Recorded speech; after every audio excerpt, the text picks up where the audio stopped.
안녕하세요. 딥다이브입니다.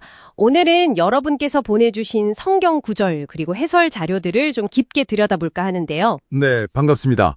예수 그리스도의 본질과 사역, 그 의미를 파헤쳐보는 시간이죠. 맞습니다.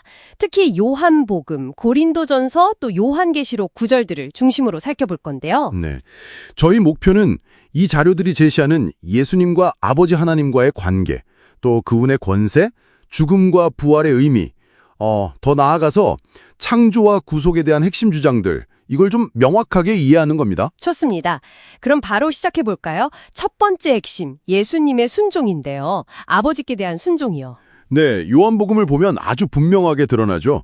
예수님은 스스로 행동하시지 않으시고 오직 아버지의 뜻, 아버지의 가르침을 따라서만 행하신다고요. 그렇죠. 요한복음 5장 19절 같은 구절 보면 아들은 아버지가 하시는 일을 봐야만 행한다 뭐 이런 말씀도 있고요. 30절에는 또 자기 뜻이 아니라 보내신 이의 뜻을 행하려 한다고 하시잖아요. 맞습니다.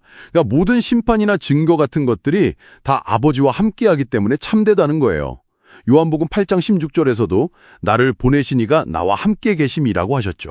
아, 혼자 하시는 게 아니라는 걸 계속 강조하시는군요. 네, 심지어 목숨을 버리고 다시 얻을 권세, 이것도 아버지께 받은 계명이었다고 하고요.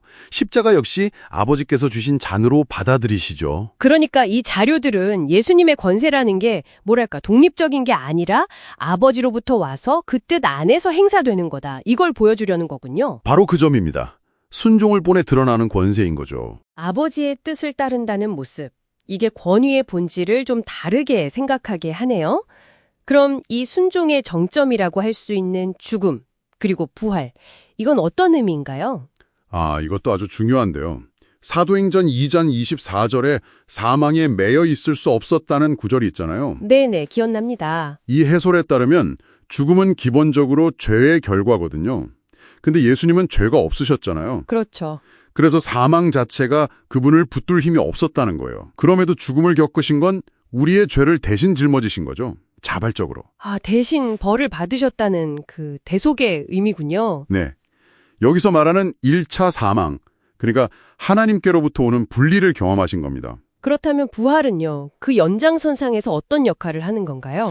부활은 바로 그분의 죄 없으심을 객관적으로 증명하는 사건으로 제시돼요. 증명이요? 네.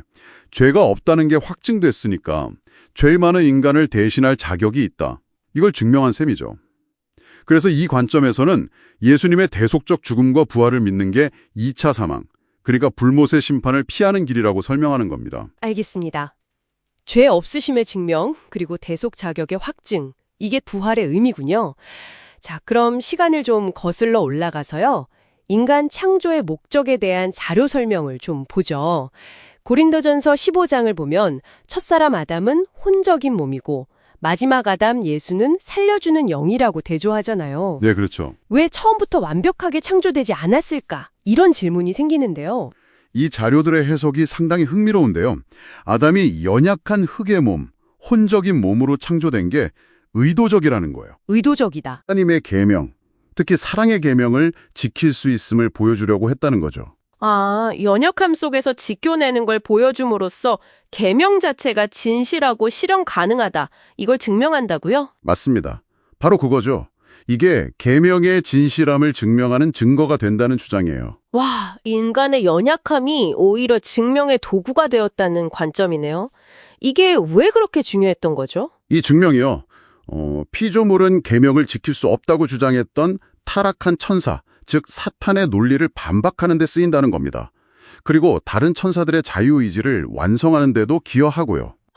그러니까 하나님은 이미 창조 이전에 아담의 창조와 시험, 그리고 십자가를 통한 구원까지 다 계획하고 계셨다. 이런 시각이군요. 네. 연약함 속에서 피어난 순종이야말로 계명의 가치를 가장 확실하게 드러낸다. 뭐 이런 해석인 거죠. 정말 우주적인 차원의 계획이라는 느낌이 드네요. 자, 이제 삼위일체적 관계와 상속이라는 개념으로 넘어가 보겠습니다. 요한계시록 1장에서 예수님은 자신을 처음이요 마지막이요 살아있는 자, 사망과 음부의 열쇠를 가졌다 이렇게 말씀하시잖아요. 네, 그렇죠. 본래 창조주이신 분인데 왜 상속이라는 표현이 필요했을까요? 바로 그 지점이 이 자료들의 좀 독특한 설명입니다. 예수님은 본래 제2위 하나님으로서 만물의 주인이시지만 스스로를 비워서 피조물의 모습, 성육신을 하셨잖아요. 네. 그렇기 때문에 십자가에서의 그 완전한 순종을 통해서 아버지로부터 모든 권세와 이름을 공식적으로 상속받는 형식을 보여주셨다는 거예요. 아, 본래 가지고 계셨던 건데 피조물의 입장에서 순종을 통해 다시 받는 모습을 일부러 취하셨다는 거군요. 네, 그런 해석이죠. 이런 절차가 왜 필요했을까요?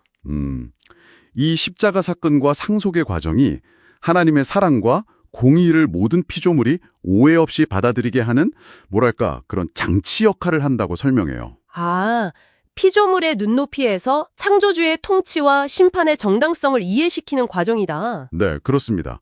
그렇게 볼 수 있겠습니다. 자, 그럼 마지막으로 최종 심판과 창조의 완성 부분인데요. 예수님과 성도들 같은 첫 열매들을 통해서 계명의 진실함이 완전히 증명되고 나면 그 다음은 어떻게 되는 건가요? 계명의 진실성이 이제 확증되면 그 계명은 우주적인 심판의 기준이 되는 거죠. 기준이 된다. 네. 그래서 그 기준에 따라서 계명을 어기고 불의를 행한 이들은 최종적으로 2차 사망, 즉 불못에 던져져서 영원히 분리된다고 이 자료들은 말합니다. 그리고 반대로 의로운 피조물들은요? 의로운 피조물들의 자유의지는 완전해지고 죄는 소멸되어서 마침내 하나님의 창조가 완성된다는 결론에 이르는 거죠. 네. 오늘 다룬 내용들을 한번 정리해보면요. 이 자료들은 예수님이 아버지와 온전히 하나 되어 순종하셨고 그의 죄 없는 죽음과 부활이 구원의 핵심이자 신적 권능의 증거라고 말하고 있습니다. 네, 맞습니다. 또한 인간 창조는 그 연약함 속에서도 하나님의 계명이 지켜질 수 있음을 증명하는 더 큰 그림의 일부로 제시되고 있고요. 그렇죠. 분명 예수님의 역할과 우주 질서에 대한 매우 구체적인 신학적 틀을 제공하는데요. 여러분께서 기존에 가지고 계셨던 이해와 비교했을 때 어떠신가요? 어떤 점이 좀 흥미롭게 다가오거나 더 깊이 생각해 볼 지점으로 느껴지시는지 궁금하네요. 네, 오늘 이야기의 핵심 중 하나는 본질적으로 신이신 예수님께서 스스로를 재앙하고 낮추셔서 순종과 고난을 통해 상속이라는 길을 가셨다는 점이었잖아요. 맞아요. 바로 그 자발적 제안. 여기서 이런 질문을 던져볼 수 있을 것 같습니다. 이 자발적 제안은 신적 능력의 본질에 대해서 그리고 그 능력이 피조물의 자유, 또 구속이라는 문제와 어떻게 연결되는지에 대해서 어떤 더 깊은 질문들을 우리에게 던져줄까요? 네, 정말 생각해 볼 만한 질문입니다. 이 질문을 안고 오늘 딥다이브는 여기서 마무리하겠습니다. 감사합니다. 감사합니다.